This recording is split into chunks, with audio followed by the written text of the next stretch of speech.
नमस्कार दोस्तों, स्वागत है आपका हिंदी नॉलेज शो में। तो दोस्तों, ये अति महत्वपूर्ण है, इसलिए बड़ी ध्यान से सुनिएगा। आपको याद होगा कि एक हफ्ता पहले ही मैंने आपको खबर दी थी कि यूरोप के 4 देश जो कि यूरोपियन यूनियन का हिस्सा नहीं है, लेकिन ये यूरोप के सबसे अमीर देश हैं, जैसे कि नॉर्वे हो गया, स्विट्जरलैंड, आइसलैंड। तो इन देशों ने कहा कि हम आपके साथ एक बड़ी डील करना चाहते हैं, जिसके लिए हम आपके देश में यानी कि भारत में $100 बिलियन निवेश करेंगे। और ये बहुत बड़ी रकम थी। दुनिया में करीबन 150 ऐसे देश हैं जिनकी टोटल जीडीपी भी $100 बिलियन नहीं है। ऐसे में भारत भी इस डील की तरफ अट्रैक्ट हुआ। इसमें होना यह था कि ये चारों देश मिलकर भारत में $100 बिलियन निवेश करते। इसके बदले में भारत EFTA डील करता और इन चारों देशों के लिए अपनी मार्केट का जो एक्सेस है उसे आसान करता। लेकिन इसी डील पर जब बातचीत हो रही थी तो आज एक खबर निकलकर सामने आई है।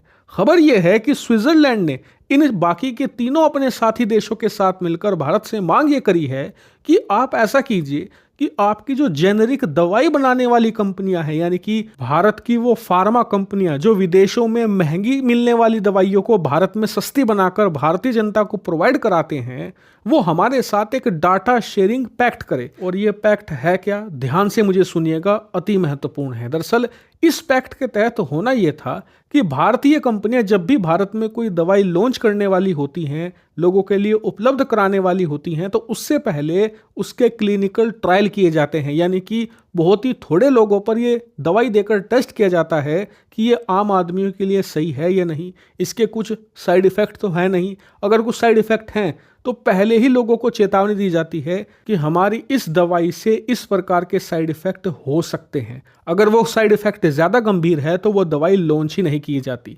तो ओवरऑल ये एक प्रॉपर प्रोसेस होता है और इस प्रोसेस को करने में कई महीने और कई बार तो कई साल भी लग जाते हैं। ये निर्भर करता है दवाई पर और किस बीमारी के लिए वो दवाई दी जा रही है। तो खैर, इस पूरे प्रोसेस को कंप्लीट करने के बाद ही वो दवाई भारतीय मार्केट में आम जनता के लिए उपलब्ध होती है। तो खैर, यही प्रोसेस दुनिया भर में भी अपनाया जाता है। तो अब स्विट्जरलैंड की मांग ये है कि भारतीय कंपनियां ये सारा डाटा स्विट्जरलैंड की दवा कंपनियों को दे और इसमें एक डाटा एक्सक्लूसिविटी भी हो। मतलब ये डाटा दुनिया में भारतीय कंपनियां किसी को भी नहीं देंगी, ना अमेरिकी कंपनियों को, ना फ्रांस की कंपनियों को, किसी को भी नहीं।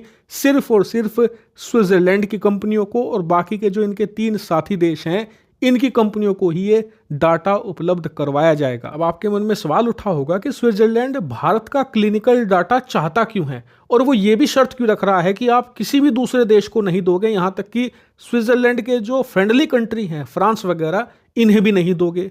तो इसके पीछे 2 कारण हैं। पहला ये कि स्विट्जरलैंड को पता है कि भारत की फार्मा कंपनियां बहुत विशालकाय हैं। भारत हर साल $25 बिलियन से ज्यादा की दवाइयां एक्सपोर्ट कर देता है और उससे भी बड़ी मात्रा में भारत में बेची जाती हैं। और इतनी ज्यादा बड़ी होने की वजह से अब भारतीय कंपनियां बहुत सारी दवाई खुद बनाने लगी हैं और उन दवाइयों का जो क्लिनिकल ट्रायल है वो खुद कर लेते हैं। ऐसे में भारतीय दवाई कंपनियों के पास एडवांटेज ये होता है कि उनकी दवा पहले मार्केट में आ जाती है। यहां तक कि कई विदेशी कंपनियों को जब तक इन दवाओं का फॉर्मूला पता होता है तब तक उनके देश में भारतीय कंपनियां दवाई एक्सपोर्ट करना शुरू कर देती हैं। और फिर जब उन्हें फॉर्मूला पता होता है उसके बाद वो सालों तक क्लिनिकल ट्रायल करते हैं, तब तक तो भारतीय कंपनियां अरबों डॉलर का मुनाफा कमा चुकी होती हैं। और स्विट्जरलैंड भी यही चाहता है। दरअसल स्विट्जरलैंड का मानना है कि मान लीजिए भविष्य में एक दवाई आती है जिसका नाम है जेड।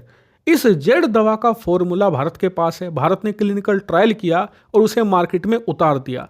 मार्केट में उतारने के बाद दुनिया भर की कंपनियों को उसका फॉर्मूला तो पता लग गया, लेकिन उस फॉर्मूले को बनाकर क्लिनिकल ट्रायल करने में मान लीजिए 2 साल का वक्त लगता है। यानी कि दुनिया भर की कंपनियां 2 साल बाद ही उस दवा को मार्केट में लॉन्च कर पाएंगी। लेकिन मान लीजिए कि ऐसे वक्त में भारतीय कंपनियों ने स्विट्जरलैंड को इस क्लिनिकल ट्रायल का डाटा दे दिया तो उसे क्लिनिकल ट्रायल करने की जरूरत नहीं है। उसे बस करना इतना है कि दवा को बनाना है और पूरे यूरोप में बेचना है। और इससे स्विट्जरलैंड को 3 फायदे होंगे। पहला ये कि यूरोप के अंदर उस दवा को उपलब्ध कराने वाला स्विट्जरलैंड पहला देश हो जाएगा। 2 साल तक वो दबाकर मुनाफा कमाएगा, जिस रेट में दवा बेचना चाहे उस रेट में दवा बेचेगा, क्योंकि कंपटीशन है ही नहीं। और यही इनका दूसरा बड़ा फायदा है, ये यूरोप की बाकी कंपनियों को किल कर देना चाहते हैं। तीसरा सबसे बड़ा फायदा यह है कि क्लिनिकल ट्रायल करने में बहुत ज्यादा खर्चा आता है, लेकिन जब ये करेंगे ही नहीं तो खर्चा आएगा ही नहीं। ऐसे में अरबों डॉलर इनके वो भी बचेंगे,